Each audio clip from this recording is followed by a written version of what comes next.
Hello,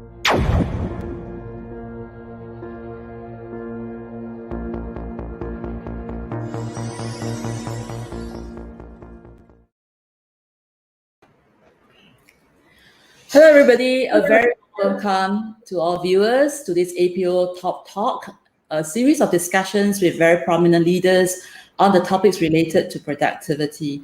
Now, this talk is organized by the Asian Productivity Organization, and today we are very honored, to have our Honorable Meriseni Vuniwaqa, Minister for Women, Children, and Poverty Alleviation of the Republic of Fiji.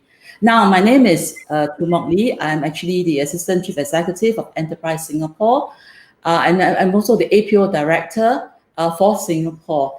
And, I'm moderating this talk live from Singapore, and it's about 1 p.m. now, so good afternoon. And I understand that our Honorable Vuniwaqa is actually joining us from Suva, Fiji. And thank you so much, for being with us here today, the Honorable. Maybe you want to give us some greetings? Thank you, Ms. Chew Mok Lee. It's Bulavinaka, as we say here in Fiji. It's almost 5 p.m. on a Friday afternoon. And I can't think of any better way to be spending this time rather than to be talking about a very important topic. Not only for the work that I do for the ministry, but I think a universally important topic. And I'm grateful to APO for putting this on the table. Thank you so much, Minister. And I think before we start the talk, allow me to kind of briefly introduce our Honorable Minister, Meriseni Vuniwaqa. As prior to joining politics in 2014, our Honorable Minister actually worked extensively in the Attorney General's chambers as a government legal advisor for 13 years before serving for various roles, including as a chairperson at the Telecommunication Authority of Fiji, a chairperson of the National Anti-Money Laundering Council, and also as the permanent secretary of Justice, Anti-Corruption and Communications. She was subsequently appointed the Minister for Lands and Mineral Resources from September 2014 until September 2016, when she became the new minister for a very important role as the Minister for Women, Children and Poverty Alleviation, a post she currently holds today. I understand she currently resides in Suva with her husband, 3 children and a granddaughter. Yes. Yeah, so today we are going to discuss a very important topic as related to what we call the broadening of inclusiveness in the society through the empowering of women, and reaching out to this group of, marginalized, or I was maybe not necessarily marginalized, but probably could be, a different strata of the society is actually very important for productivity enhancement for at least 2 reasons. I think the first reason basically is that for productivity growth, you need an inclusive approach. You need to have many different segments of society participating so that we can level everybody out. And I think secondly is also about, sustaining, improving the standard of living, so that the socioeconomic gains can flow through, to different strata of society. So today, our Honourable Minister will actually present to us about some success stories and initiatives from Fiji in empowering women for sustainable development and a more inclusive society. Now, I think before our Honourable Minister start, I would like to inform the viewers that we want to try to make this session as interactive as possible, and you can actually post your questions, and comments in the live chat below. And actually, depending on the time that we have, we can actually then choose to select some questions to be responded by our Honourable Minister. All right. If that is all right with you, could we actually start the presentation? Minister? Thank you. Thank you very much. It's a pleasure to share with you the Fijian story behind the empowerment of women, gender equality and the empowerment of women and girls. I'd like to, first of all, go very quickly over what we call the National Women's Machinery, which is basically the Ministry of Women, Children and Poverty Alleviation. And our role in relation to gender equality and the empowerment of women. As you can see on the slide, the core work of our national women's machinery is policy and advocacy for the advancement of all Fijian women and girls. And we also are the technical lead and coordinating unit within government to support transformative gender mainstreaming. You would see, I'd like to share with us our strategic thematic priorities, three of them, which we see as critical in this march for gender equality. The first one being ending violence against all women and girls, promoting women's economic empowerment, and improving protection, preparedness, and resilience in disaster for all women and girls. But apart from these strategic thematic priorities for the years 2020 to 2025, there are cross-cutting thematic areas which interlace with the three critical areas I identified before. And this is to do with women and girls in leadership, gender transformative institutional capacity development, and gender statistics. Under all these cross-cutting areas and the thematic areas I had identified earlier, we run our national programs in relation to the core work of these particular cross-cutting and strategic outcome areas.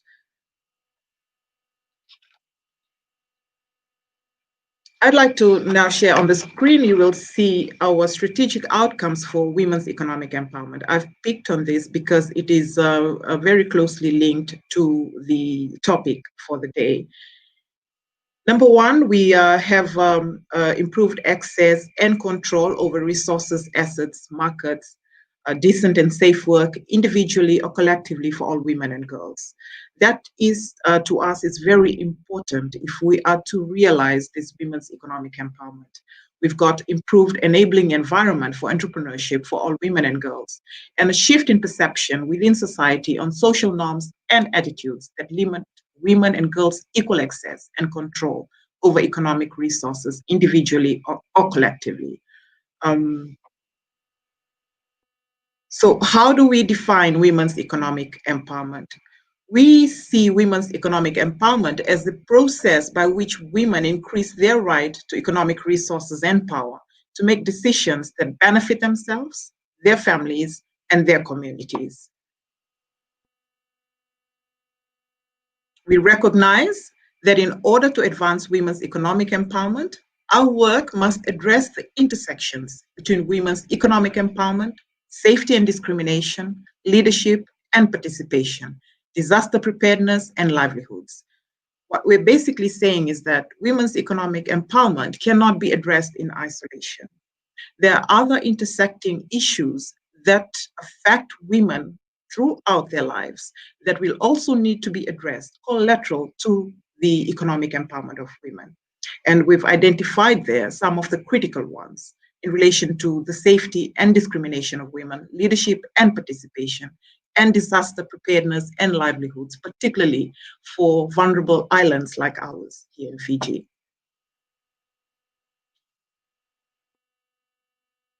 We've got a summary there of achievements and progress here in Fiji for women. You will see women in leadership. We've got 20% of parliamentary seats here in Fiji are occupied by women leaders. 23% of cabinet are women. And that translates to 3 ministers and 2 assistant ministers. So basically all the women that form the ruling party in parliament occupy ministerial or assistant ministerial seats. We've got in the civil servants, 29% of leadership positions are women, 24% of permanent secretary positions, and 30% of our diplomats. And you will see there also we've given statistics on women in leadership in market vendor associations. We've picked that because that will be a topic that I will be focusing on, a project that I will be focusing on at the end of my presentation. We've got statistics there on education. I'd like to talk about that a bit because I will be referring to it again later on. For education, as you would see, completion rates for primary, secondary, and tertiary graduates, women, females surpass their male colleagues, both in completion of primary and secondary education, and also the number of graduates coming out of our tertiary institutions. There are more females than males coming out of those tertiary institutions.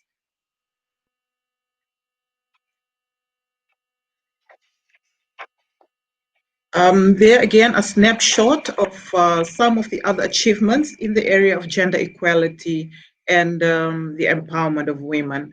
Relating to violence against women, one of our critical projects, what have we done in relation to that area? And then we've got the economic empowerment, addressing reforming our laws to take into account gender inequalities that may exist. And that to me is a very important one when we introduced paternity leave for the first time in 2018 into our Employment Relations Act, and introducing a new form of leave, family care leave, which enables an employee, whether male or female, to take leave to care for loved ones at home. And we've also increased the number of days for maternity leave from 84 to 98 days to comply with minimum international standards.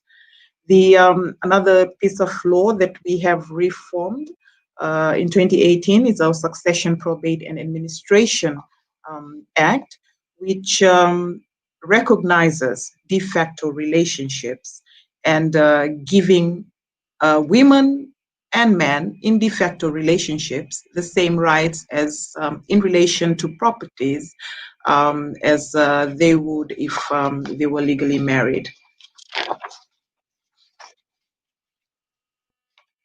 Of course, as we all know, when we talk about gender equality, there's a whole host of challenges and issues which we need to address if we are to reach that milestone that we're seeking on gender equality. And you will see there the core ones. Violence against women and girls is one of the critical challenges that we face as a nation. Our statistics, 64% of women, 2 out of 3 women, are subjected to physical and sexual violence over their lifetime. We have one of the highest record of violence against women and girls when compared with global statistics. And at least 1 in 5 Fijian women have experienced sexual harassment in the workplace.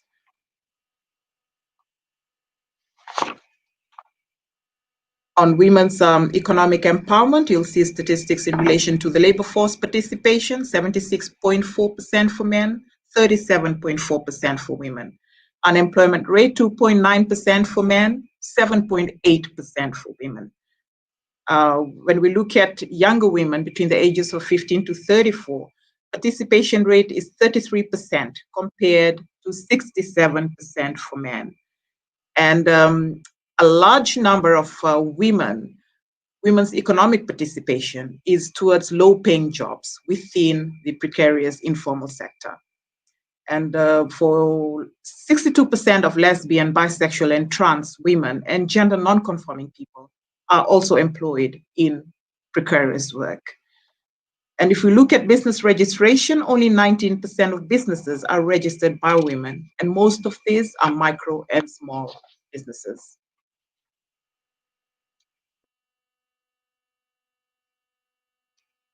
If you're to look at women in the rural areas, 40% of rural women are farmers or farm workers, with 23% in subsistence farming, 13% in wholesale and retail, with earnings 25% less than men.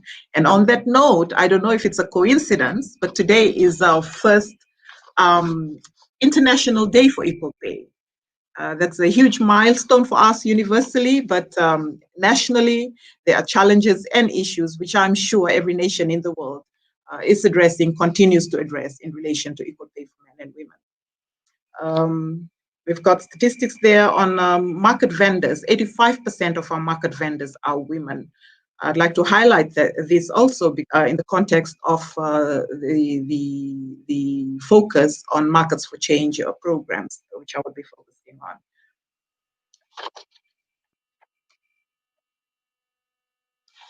Another big challenge which affects women in the workforce, in economic empowerment, is that women are the primary caregivers of sick family members or people with disabilities, for the elderly in their homes and in their communities. And if there's been a study that's been carried out on this in Fiji, and the gender differences in hours spent on unpaid domestic and care work, 39 hours for females and 14 hours for males in the age group of 30 to 34.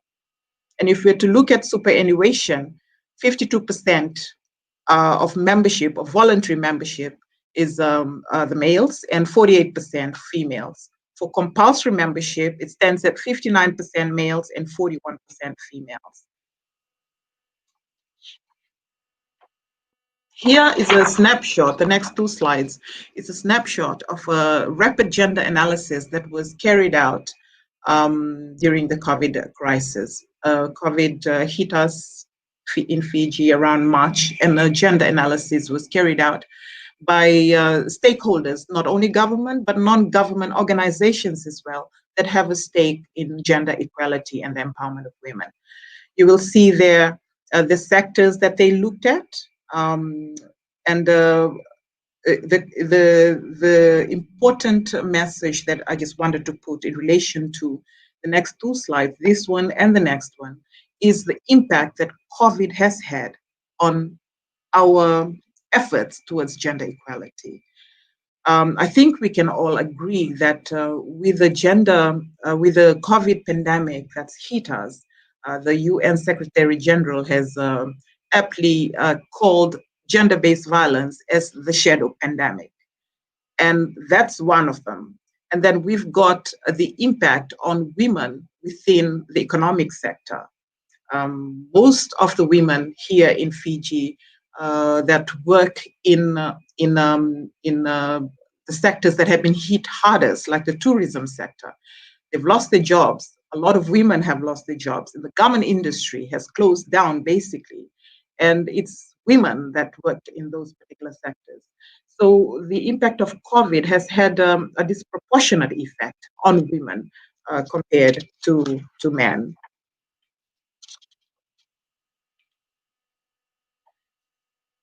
That's the second slide in relation to the gender analysis that we carried out during the COVID crisis.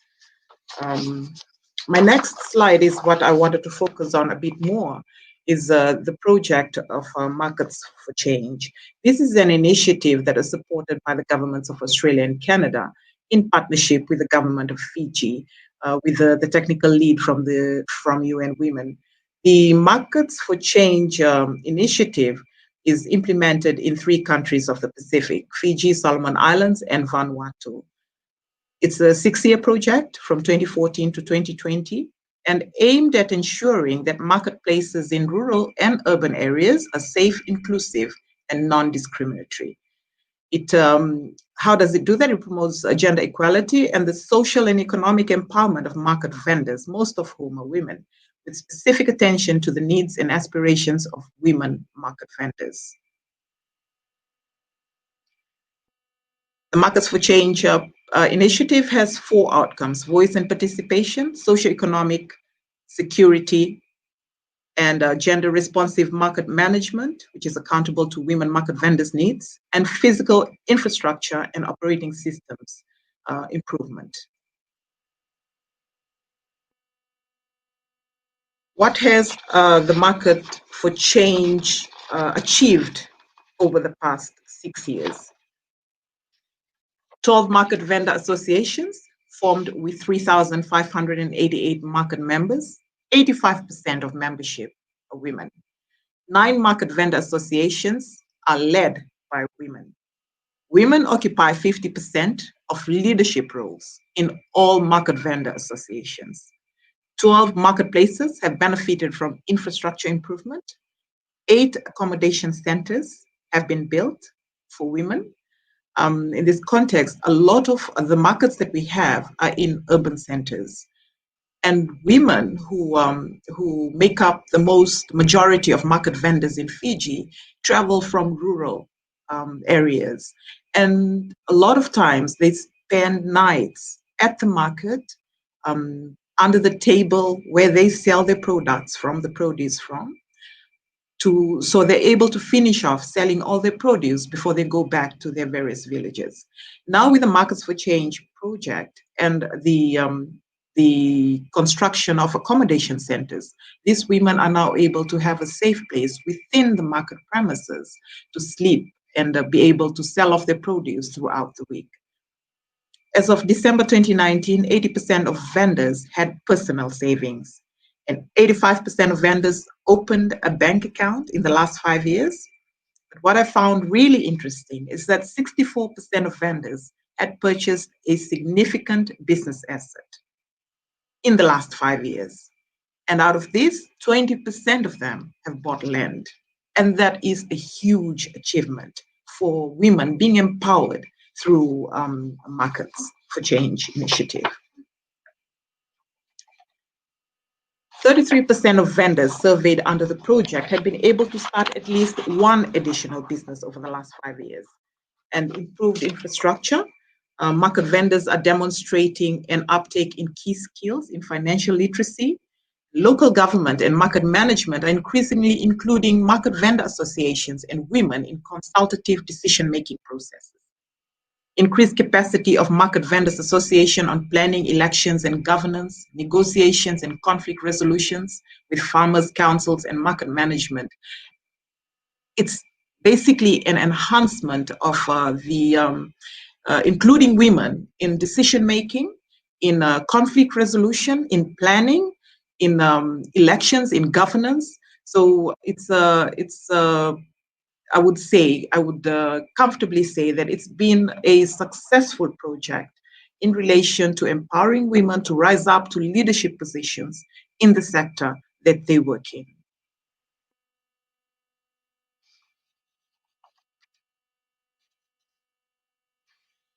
"91% of the market vendors that have been studied do not have access to any superannuation fund." These are some of the challenges, and COVID, the impact of COVID as well. 99% of market vendors do not have access to health insurance. Income of 82% of vendors was reduced by half or more than half during COVID. So if you remember in the last slide, I talked about how these market vendors, these women, have been able to establish another business additional to the vending business.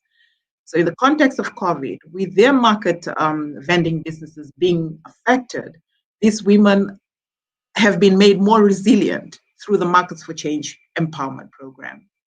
64% of market vendors are not earning enough to support their family in the coming months due to COVID-19. Market vendors have reduced the quantity of produce they sell to reduce expenses as they're not making enough sales. A few vendors have resorted to operating their home-based mini market and sell vegetables and root crops, which they're able to harvest from their gardens. And due to being cash poor because of less sales, the market vendors are now practicing barter system amongst themselves and to some extent with their trusted customers. So what's the way forward? Long-term approach for transformative whole-of-government approach to gender equality and the empowerment of women. Putting all women and girls at the heart of the COVID-19 response and recovery. That is very important given the disproportionate impact that COVID has had on women. It's important that any response and recovery or long-term plans for recovery is putting women and girls up front and center. Reducing tolerance and acceptance of violence against all women and girls. Improving access and provision of safe and quality services for all women and girls. Improving access and control over resources, assets, markets, decent and safe work individually or collectively for all women and girls with specific focus on green economy. Improving enabling environment for entrepreneurship for all women and girls. Enhancing preparedness, protection, and resilience to disasters for all women and girls. and enhancing gender transformative and evidence-based capacity and knowledge across government institutions with a spotlight on gender-responsive planning and budgeting. And of course, very important, improved availability and analysis of gender statistics. Thank you very much for listening. The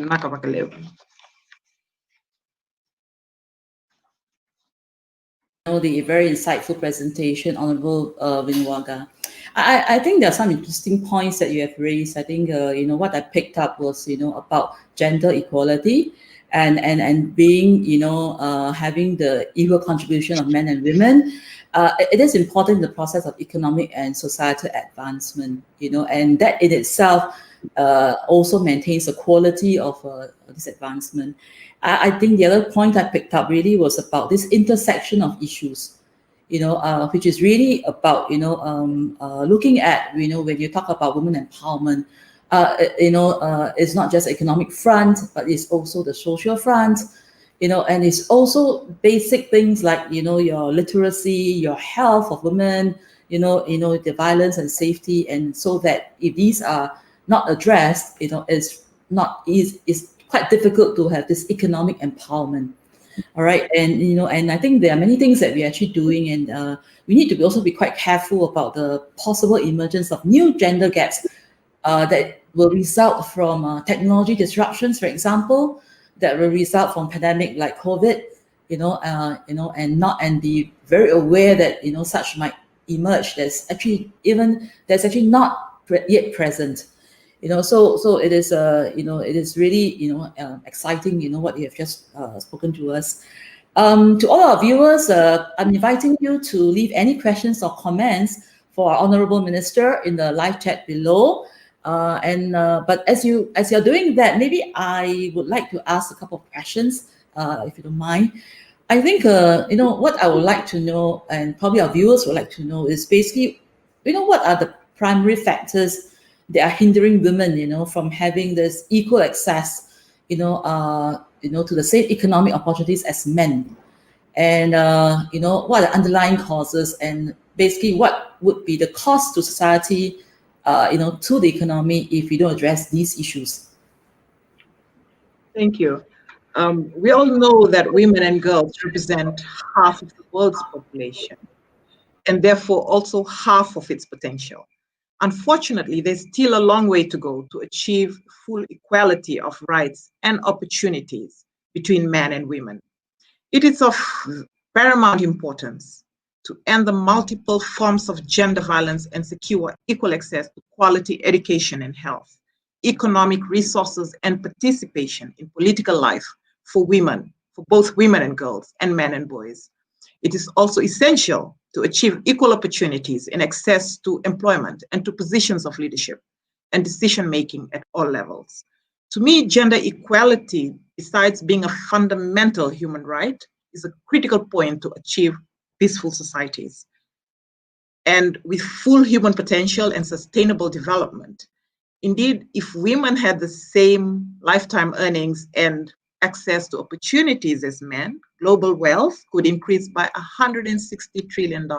And that translates down to an average of $23,000 per person in 141 countries studied by the World Bank. The world at present is facing significant challenges from global health pandemic, COVID-19, economic crisis, climate change, violence against women. Women and girls empowerment are fundamental to addressing each and every one of these challenges. We can only reestablish trust and rebuild solidarity in our societies by challenging injustices and promoting the rights and dignity of all. We can only achieve sustainable development by drawing on all our assets and capacities. The 2030 Agenda places gender equality and the empowerment of women and girls at the heart of its implementation, with the promise to leaving no one behind. It calls for empowering women to participate fully in economic life across all sectors and levels of economic activity. It calls for the recognition and value of unpaid care and domestic work, which is a huge challenge, through the provision of public services, infrastructure, and social protection, and the promotion of shared responsibility within the household and the family. It is important to keep in mind that if the benefits of achieving the SDGs are enormous, so would unfortunately be the costs of failing to do so. So I think the Yeah. whole host of challenges that we have. Yeah. Yeah, thank you, Honourable Minister. I think the key question is, where do we start? How do we actually,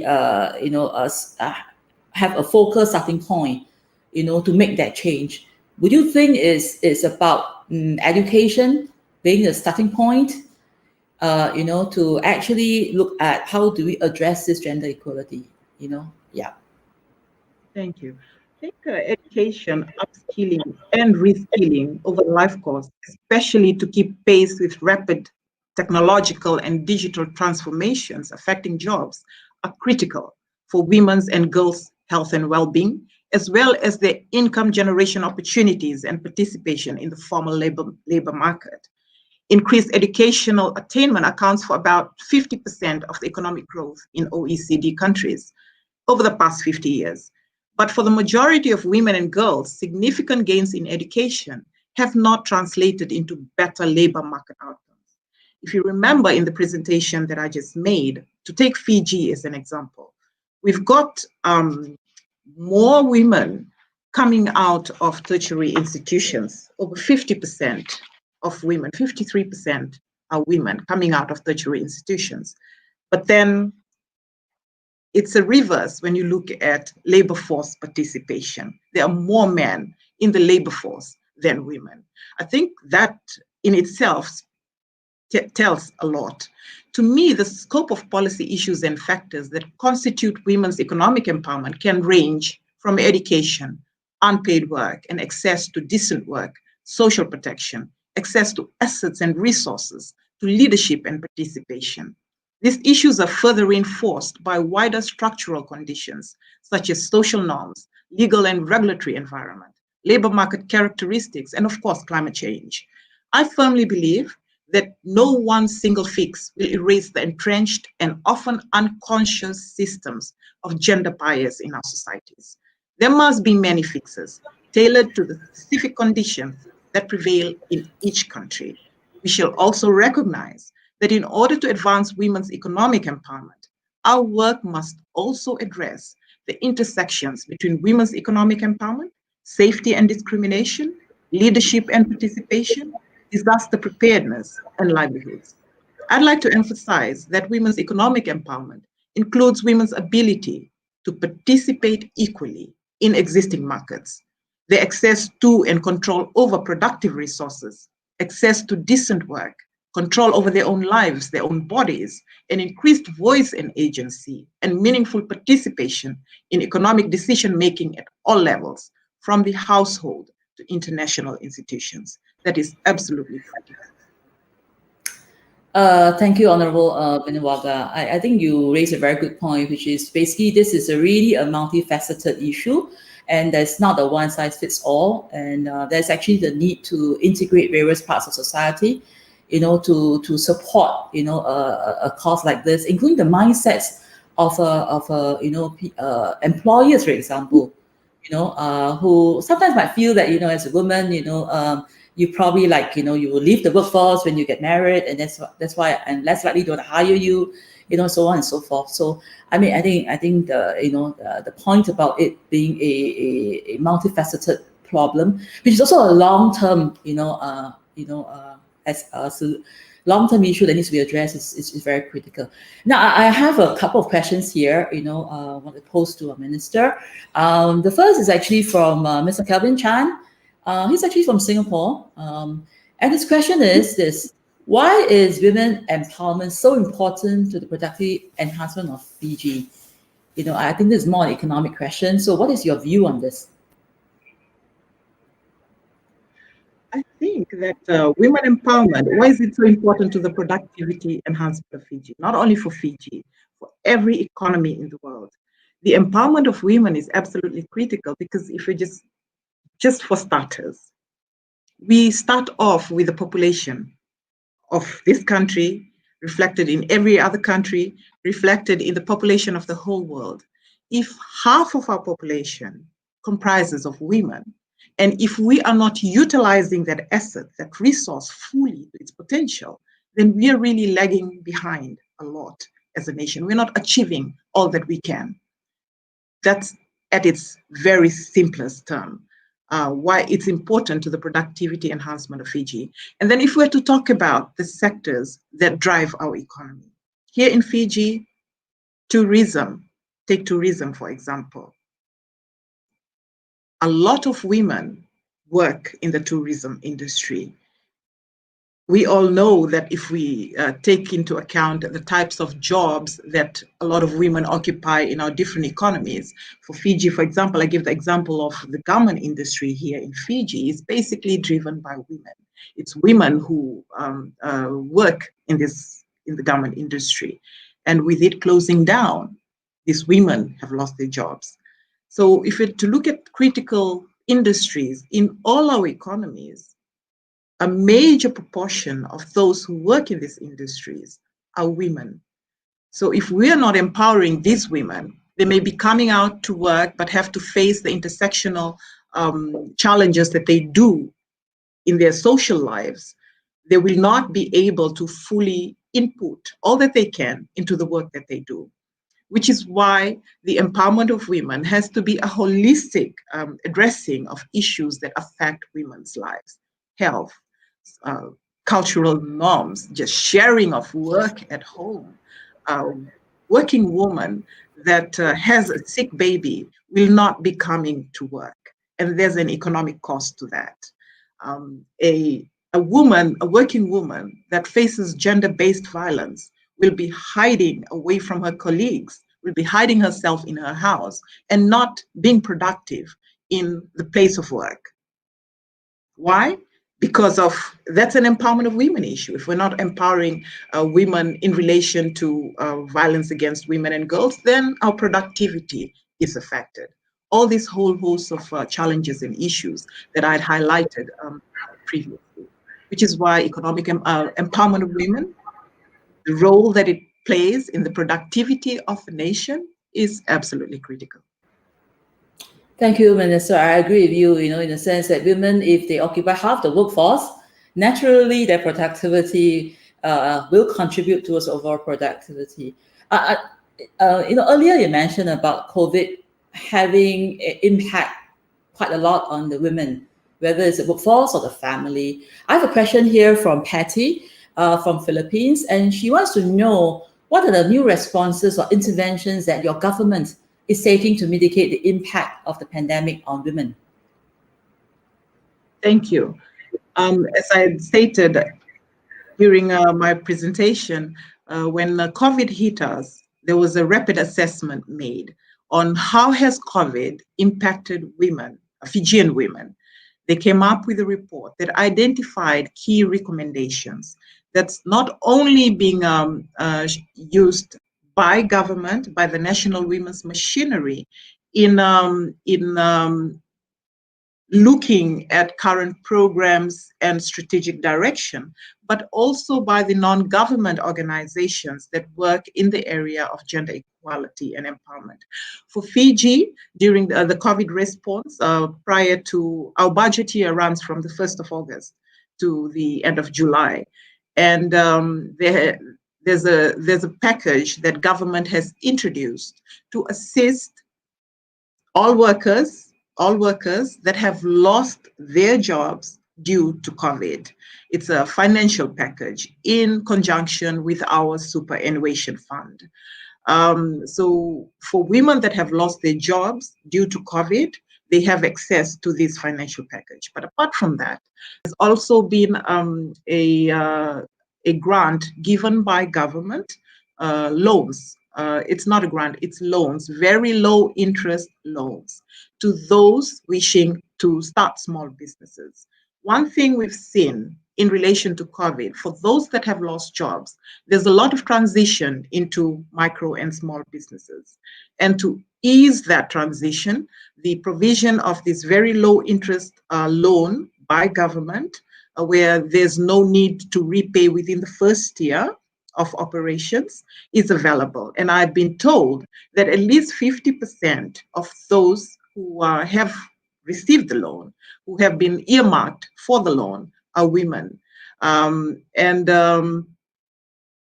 Apart from that, there's also the, like I said, the other impact, the shadow impact of COVID on the lives of women, and that's to do with gender-based violence.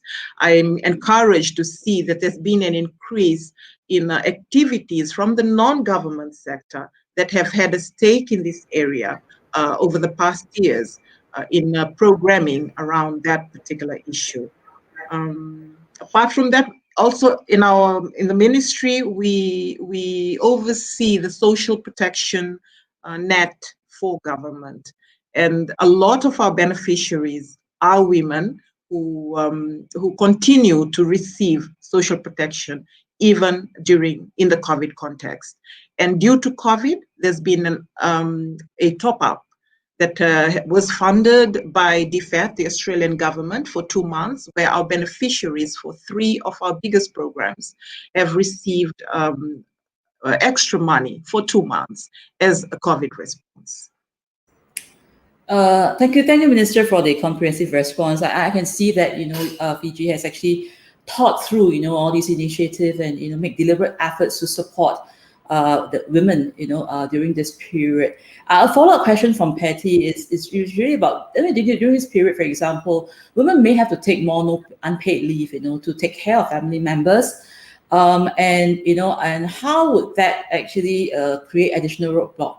I suppose the larger question is, COVID is not yet ended, and in the longer run, when they want to re-enter the workforce, would they face challenges?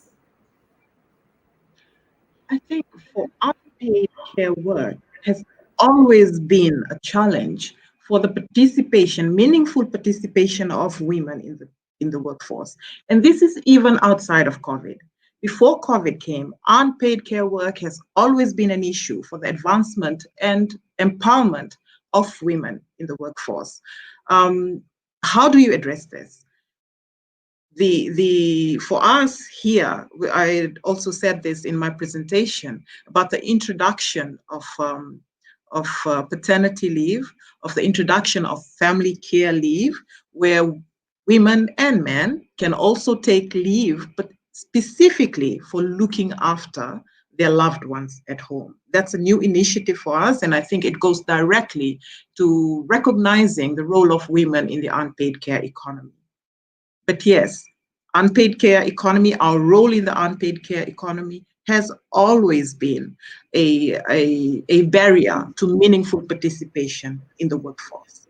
And so it's so important then to come up with policies that directly target that particular aspect of challenges to women's economic empowerment. Mm-hmm. Yeah, there's no further questions from the members of the, the public. But I have a question for you. I think many governments are taking very proactive effort to address gender inequality, to address women empowerment. But really, what is the role of civil society, to work together, to actually, further discourse? So for example, just about the mindset alone, might be difficult for government to keep, telling, that, oh, you need to have equal hire and so on and so forth, because that itself may not be sustainable. So what's the role of civil society in this agenda? I think civil society plays a very critical role on the agenda of gender equality and empowerment of women. I'll speak from the Fijian experience. In relation to gender equality and the empowerment of women, we have a great partnership with civil society and non-government organizations. They are critical in the programs that we initiate on a national level. Take, for example, again, the rapid assessment that was carried out during COVID, the impact on women. That was done by government in partnership with our development partners and civil society, a critical part of it. But apart from that, we also have committees. For example, we've got an EVO task force, elimination of violence against women. task force. It's a national task force, and the members are from civil society, from non-government, and also government organizations. So yes, because of this great partnership we have, we've been able to achieve great things in the areas that they have specialization in. And I think from a government's perspective, it's important to set the national strategic direction for the nation. And from that, because you have a great partnership with the non-government sector, with civil society organizations, they're able to align their role to what we've set down together as the strategic direction for the country. So I think non-government organizations, civil society, they play a critical role, but it's important that leadership from government recognizes the role that they can play and how we can complement each other to achieve the same aim that we have for achieving SDG 5. Thank you so much. Maybe just one last question from me. All right, and viewers, please feel free to include your questions. About disruptions. All right, I think COVID is one disruption, but we also see technology advancement and the rapid technology changes as the other. And would you think that women, for example, are they able to catch up with these technology changes? And if not, would they be behind in the workplace, behind in society? And how do we bridge this gap? Because you mentioned that actually the proportion of women that came out from university is actually higher than the workforce, but in the workforce it's the reverse. And possibly one of the reasons could be about the assimilation of technology. And do you think that there is some role to play here to close this technology gap? Are you saying, Mok Lee, that women are not as tech savvy as men? No, not so much that. Is because I think they have many roles to play. They probably might not have as much time to upgrade themselves. All right, because they probably have a family to meet and to take care and all that. And there could be obstacles, in how and in the time that they have to embrace and assimilate new technology. So would you say that is one factor for women empowerment to consider? I think there are a lot of factors. It could be technology, could be one of them. There are a lot of factors that create barriers for the participation of women in the workforce. And I'm glad, like for Fiji, we are for the first time going to launch a country gender assessment, a national assessment of the status of women in critical areas of the economy. And I think that is absolutely necessary to do for any country, to be able to, first of all, assess where are the women in the sectors that they serve in, what are the barriers that exist that may limit their full participation within those sectors.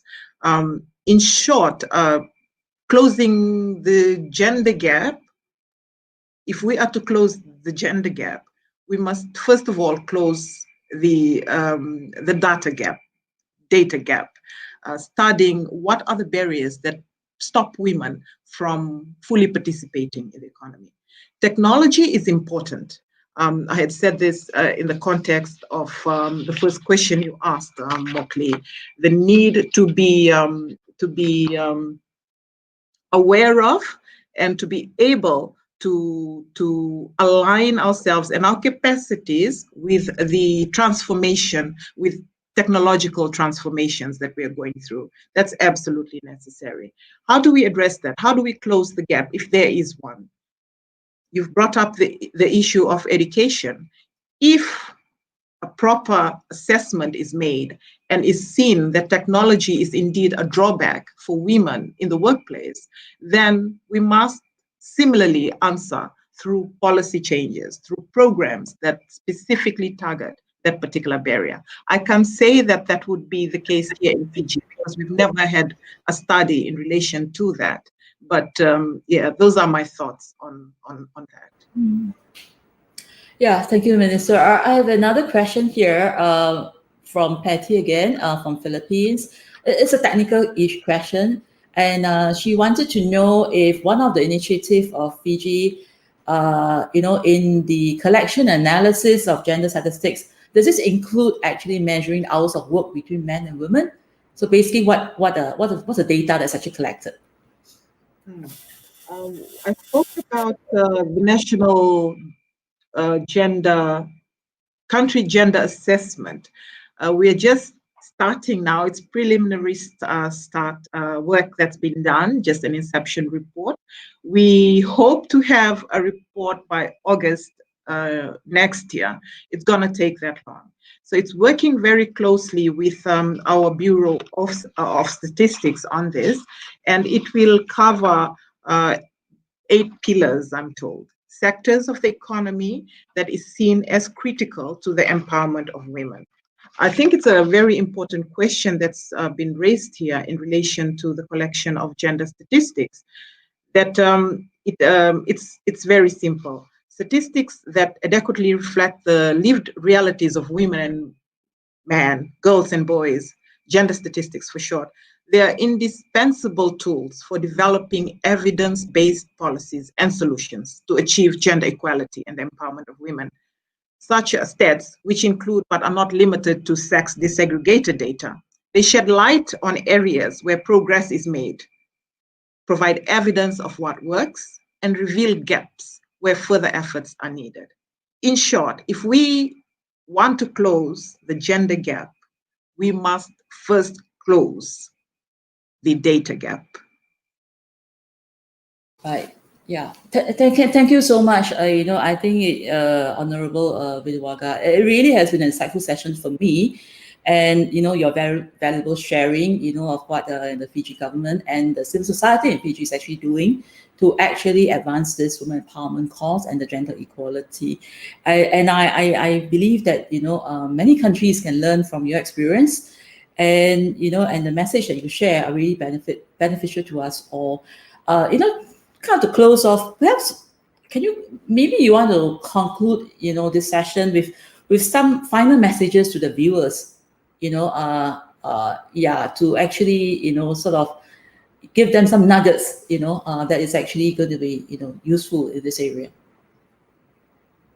I think the important message that I wanted to close on, taking into consideration the topic of this particular session on economic empowerment, it's so important to realize that women's economic empowerment, or the full realization of the contribution of women in the labor force, cannot be whole if we do not address the other intersectional issues that challenge women's lives on a daily basis. For us in Fiji, it's violence against women that comes out right at the top. There's unpaid care work that needs to be considered as well in this context. There's inequality issues in almost every sector of the economy. We need to start from somewhere and at least get the basics right by putting in laws that recognize these issues and challenges and make an effort to address it. I think it's absolutely critical that for every government, that an analysis of the laws that they have is done on a regular basis to ensure that it enhances gender equality, that it is not gender blind, that it is not unconsciously gender biased. And I think that's where the importance of working with our partners, development partners, and also the non-government organizations come in.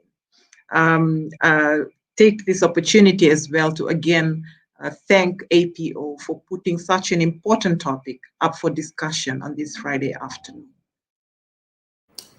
Thank you. It leads me to thank you, our Honorable Merisini Vuniwaqa, for the very insightful sessions, and I think the questions and answers have been great as well.